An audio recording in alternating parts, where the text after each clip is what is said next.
trophy. Hi again, everyone. Brandon Gaudin along with the man who has had to stick with me all season long, Charles Davis. And Charles, the anticipation, the hype, the media coverage, all in the rear-view mirror now. We can finally get down to playing some football. Yeah, don't worry about that, partner. I'll ride or die with you anytime. You know that. But here's the best thing about this. Everyone talks about trying to keep things normal as they approach the Super Bowl. There is no such thing as normal. The pageantry, the hype, all of that is more intense than anyone could ever imagine. What you're trying to do is embrace it in one way and make sure it doesn't totally knock you off your game. That's why the night before the big one, teams often switch hotels, try and give those guys that last chance to breathe a little bit before they go out and play.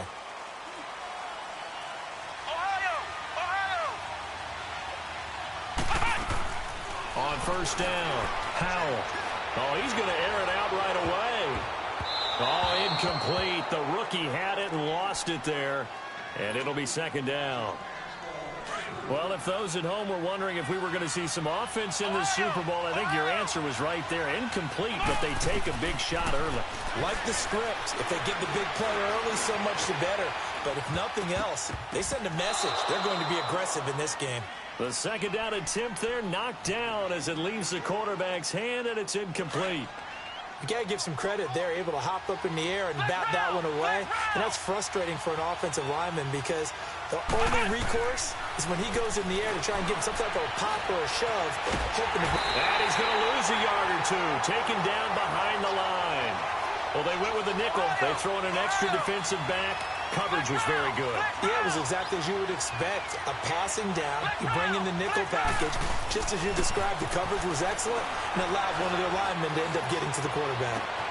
Looking for Jones, and it's intercepted. Picked off at the 28, and his guys are going to get the football at the 28-yard line. Certainly not how they envisioned ending their opening drive here in the first quarter. Too many ones in this play.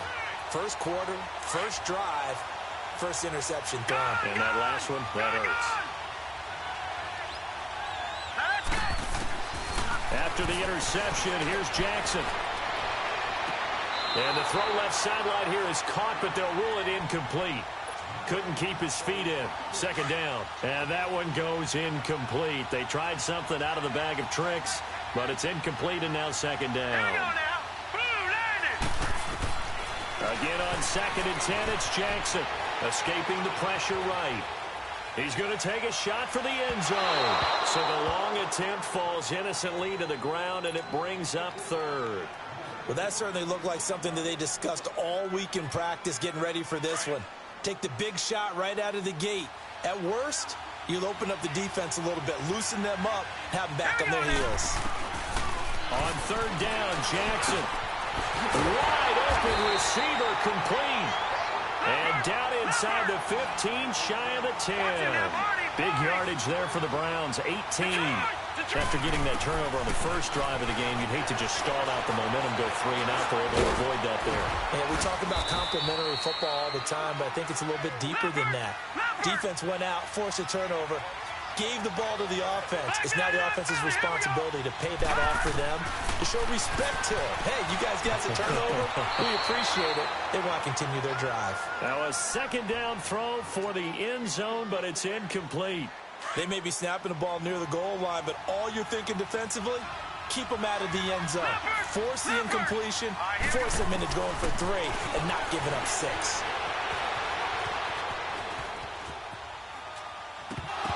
He dropped it. Couldn't hang on in the end zone. So no 6 points, incomplete. Didn't have a receiver open downfield, and as it turned out, couldn't even find his outlet man because of the coverage. It was way too tight. Unable to find anyone open. Hurry up, here we go. Blue 90. Blue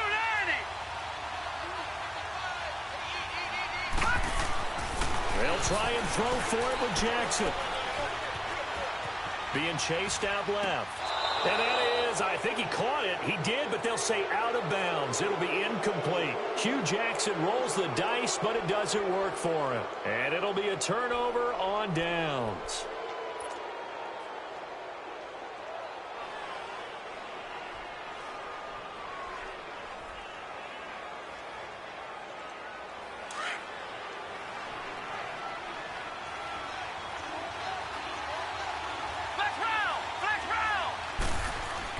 They go back to the air here after the INT on the last drive.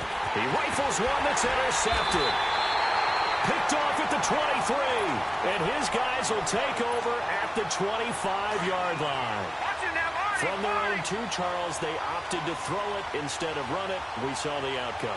I think what a lot of teams count on is defenses to stack the line of scrimmage, trying to force a safety or force a turnover there. But if you've got a good defensive front, you just allow them to play the run and everyone else stays ready, and they were, and they picked that one off. First play of the drive goes the wrong way. Here's 2nd and 12. Here we go now. Blue lining. Blue lining. Leopard. Leopard. On 2nd down, Jackson. And that's off the mark, incomplete.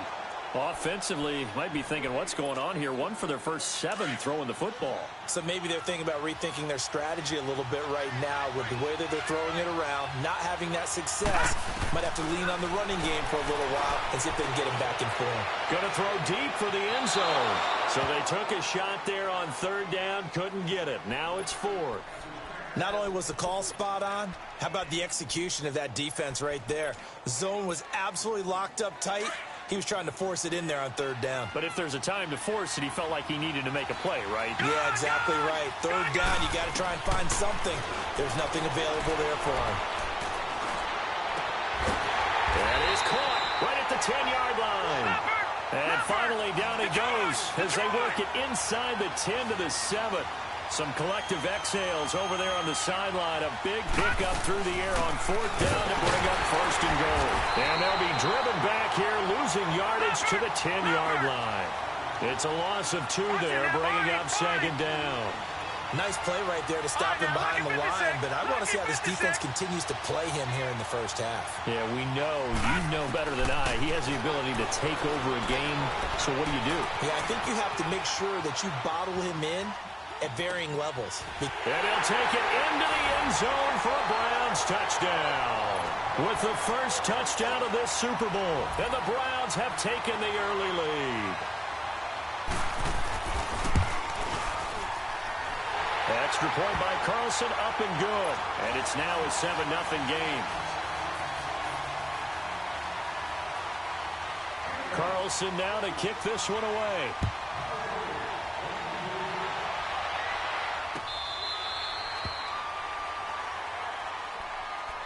The Packers offense now heading back out onto the field.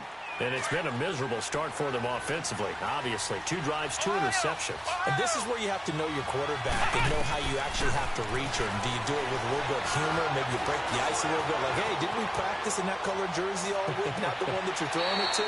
Or maybe you have to be stern with him. But whatever it's going to take to get the message, it has to be done. He's putting the game in jeopardy. A really good pickup of 28 yards. So a 1st and 10 upcoming from Browns territory now at the 47. Operating from the gun, Howell. He's going to go for a big play downfield. And this is going to be intercepted.